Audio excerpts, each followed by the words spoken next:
Hey guys, it's Dr. Kre. You know who I am. I'm your board certified family medicine physician, and I'm here to help everyday people learn more about this thing called the coronavirus, right? So you can live healthy, happy, whole lives. I feel like when you know better, you can do better. And it is my job, my task, to help you to know better so we can do better, we can get over this pandemic, and we can get on with our lives. So welcome to this edition of the Dr. Kre and Me show. When you get in here, make sure to say hello and where you are watching from today. Hey, Dr. Dina. Today I wanted to talk about, should I self-quarantine or not? So the number one question I've been getting, first of all, is what to do if you have a fever. So we talked about that last week. If you missed the segment on last week, go back and check the replay. I have it pinned on the top of the page on my Dr. Kre page. And we're talking about what to do if you have a fever. Today we're going to talk about, should I self-quarantine or not? Hey everybody, welcome. Thank you for coming to this edition of the Dr. Kre and Me show. Share it, tag a friend. Let's talk about if we need to self-quarantine or not. So that's probably the second most common question that I've been getting here lately, is whether we should self-quarantine or not. But first of all, before I get into that, do y'all see my head is wrapped up? Usually I have my big hair, right? Or I have to have my big hair now because I can't go get my hair done. Hey guys, if you're going out and about, ladies, make sure you cover your head. So I know y'all probably seen where they're concerned that the coronavirus can get tied up in your beards.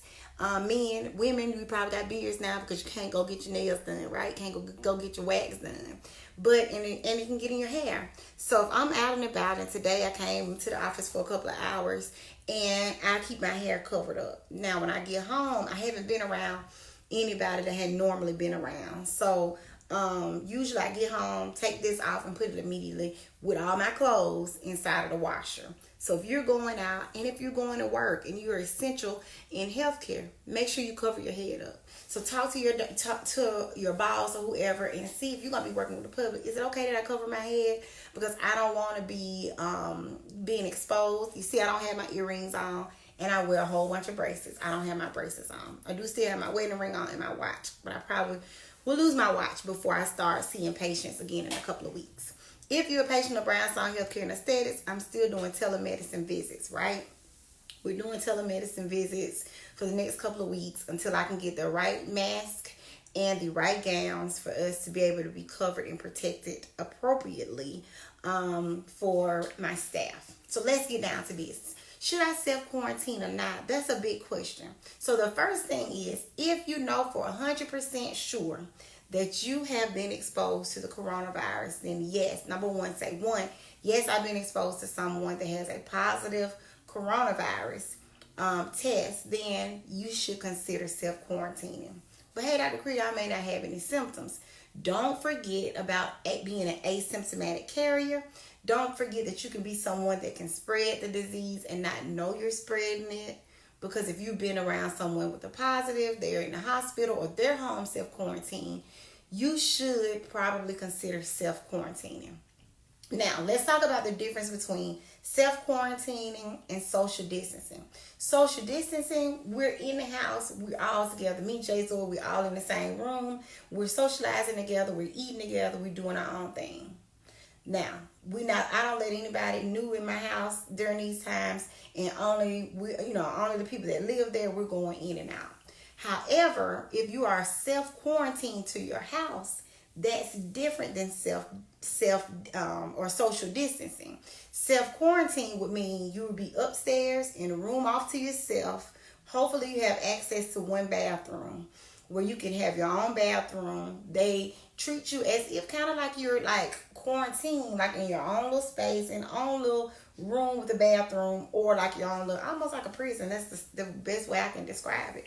But you have your space where no one is coming in and out. The door's not flying open and closed. That your family makes your plate. They do whatever you need. Sit it at the door, knock on your door, you open it, you eat, and then you put it back, right? Put it back out so they can go and clean it and disinfect it. So Social distancing is we're at home, we're with our family, we're eating together, we're watching TV together, we're loving on each other. But if you're self-quarantined, like if I was exposed to the virus, we already have our self-quarantine space intact. So he's like, I'll be upstairs, I have a bathroom right there. I can shower in that space, I can use the bathroom, but no one else comes out in or out. If they need to leave something, they can leave it at the doorstep, and I eat my food and leave it out. So that's self-quarantine. Social distancing is that you're in your house with your family, right?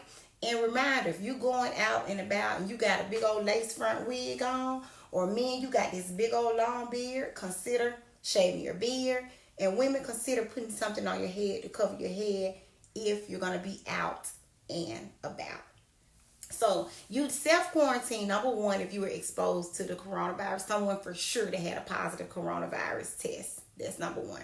Number two is you would self-quarantine if you've been with someone that has all the symptoms of a coronavirus, of the COVID-19. However, either their test has not come back yet, or their test was negative, but they still have all the symptoms. There is something that's called a false negative. You can have a false negative test. So I would treat it as such no matter what. Hey y'all, thank you for joining this edition of Dr. Kre and Me.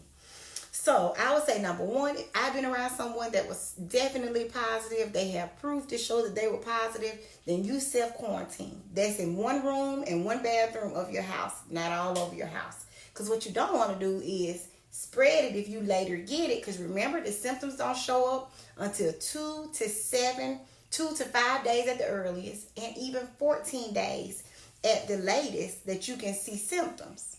So you would need to self-quarantine for 14 days. Well, Dr. Kre, the person's test came back negative. However, they still have symptoms. I got a low-grade fever, or I got a for real fever, which remember, your for real fever is greater than 100.4. And have y'all brought y'all thermometers? Let me know. Put in the chat if you brought your thermometer or not, because that was your homework from a couple of weeks ago. Buy your thermometer. Start checking your temperature twice a day. Okay? Start checking your temperature twice a day, guys. So that way you can know if we've been 97 every day on my forehead and all of a sudden I'm 99, hey, let me pay attention to that. So we self-quarantine if you've been around somebody that's positive. Self-quarantine if you've been around someone with all the symptoms. They have coughing, they have body aches, they have shortness of breath, they have the fevers, but they're waiting on their test to come back, but you sit next to them all day and all week at work. So then you say, let me go on and self-quarantine to see, one, if you get a positive test, if you go on and get tested, or if your symptoms progress, or see what their test look like. So say for instance, okay, I know that I had to self-quarantine. Dr. Kre, I've been self-quarantined for 10 days now and nothing has happened. I don't have a fever. I don't have any symptoms. I'm not coughing. I'm not sneezing. But I'm losing my mind in this room.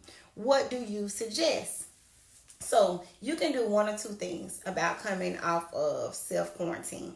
If you were quarantined and you were admitted to the hospital, say your grandmama got admitted to the hospital, but she was in there for 2 weeks with the coronavirus, they will likely check her again. They will retest her, and as long as she's gotten a negative, or they can have 2 negatives, then you can say, okay, then it is okay that we start thinking about coming off of self-quarantine. If you've had a positive before, now you have a negative, right? You've had a negative and you've not had to take anything for your fever for 3 days. Thank y'all for joining. So you've not had a fever and you've not had medicines for a fever for 3 days. Then you can say, okay, maybe I'm doing pretty good.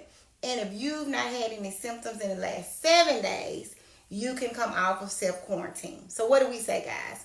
No symptoms for 7 days and no fever or fever relieving medications for 3 days. So if you've had those, but you've been in the hospital, you've been super sick, and you had the positive to put you in the hospital, and you're going to progress to, grandmama's progressing to the nursing home or to rehab, they will probably check those people and make sure that they've had a negative.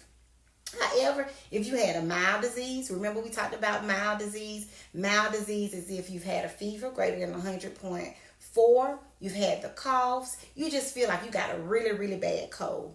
Moderate disease would be I have that fever greater than 100.4.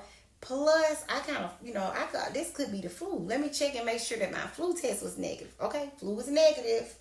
But my COVID-19 was positive, or it's taking me so long to get my results, because honest truth, guys, it's taking a while. They're telling people 3 days, maybe 4 days, but I've heard 7, 8, 9 days for people to getting their results back. But it's your responsibility to take care of you, your family, your household, your neighborhood, and self-quarantine until you have a definite answer. And lastly, if you're just like everybody else, those severe people would end up in the hospital. They'd end up on the ventilator. They'd end up, getting all the antibiotics, getting all the treatment. They go down that first path. If you have moderate or mild symptoms and you've been self-quarantined for about 14 days, you say, okay, Dr. Kre, I'm on day 10, 11, 12, 13, 14. I'm almost there. But I have not had to take any Tylenol, because remember, we are not taking ibuprofen for fevers or anything like that, because ibuprofen can make the coronavirus worse, right? So I haven't taken my Tylenol in 3 days. I'm good. I haven't had a fever in at least 3 days. And I haven't had any symptoms really for about 7 days. So you could have had a virus, but it wasn't a coronavirus. Then you can say, if you've done that and you're fine and you watched that, then you're okay to come off of self-quarantine. But it's not one of those things where you say, I'm on self-quarantine, I did it for 7 days, but you're not checking your temperature, you're not paying attention to your symptoms, and you just all of a sudden just jump the boogie and say, I'm done quarantining. No, there's a process for everything. So remember, guys, social distancing. What does social distance mean? That means I'm going to be in congregation or in fellowship with the people in my house. No one comes in our house. No one goes out of our house other than us. Like we're coming in and out. So that's different from shelter. If your city puts you on shelter, you're really not supposed to be going out. They'll say, hey, Birmingham is on shelter. You need to be in the house. You need to be in the house, or the police gonna arrest you, or they can give you a ticket, or they can give you a fine. Whatever it is that your city deems appropriate punishment for breaking shelter. So social distancing is we're in fellowship with the people in our house. If you're social distancing, y'all, don't go stop by and see your grandmama. Don't go stop by and see your mama. I haven't seen my parents in probably a month. But we FaceTime, we Zoom, we do all these things to try and keep us. But, I want to touch my family, but I don't want my dad to get sick. I don't want my mom to get sick, kind of thing. So you have to take the time right now to sacrifice. Social distancing, just socializing with the people inside of your house, okay? We're not going to the playground and play.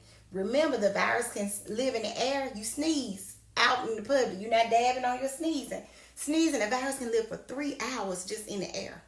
So if you out walking in the public, y'all, you can just walk right into that old spit and get all that on you. And now you got it. You don't even know where you got it from. So now there's a push. I know we've been talking about don't wear the mask, don't wear the mask, don't wear the mask. You may want to start putting that mask on now to go out. I think that it's a good idea now that we know that it can live in the air for 3 hours. If nothing else, that's just protecting you from walking into somebody who was rude enough that they didn't want to cover their mouth. So we're social distancing, being just with our families, right? We're going to sneeze in our hand, cough in our hand. If we feel bad, we're going to call in and say, I don't feel bad. Don't be selfish, guys. Don't go out there and say, I'm just going to go to work because I need this money. There are measures in place. Hopefully your jobs are being considerate and they will allow you to take some sick days if you have them, or whatever your job requirement is. Put on your mask. Start wearing your mask if you're going to the store, because you don't know what is out there that you're smelling in and smelling out.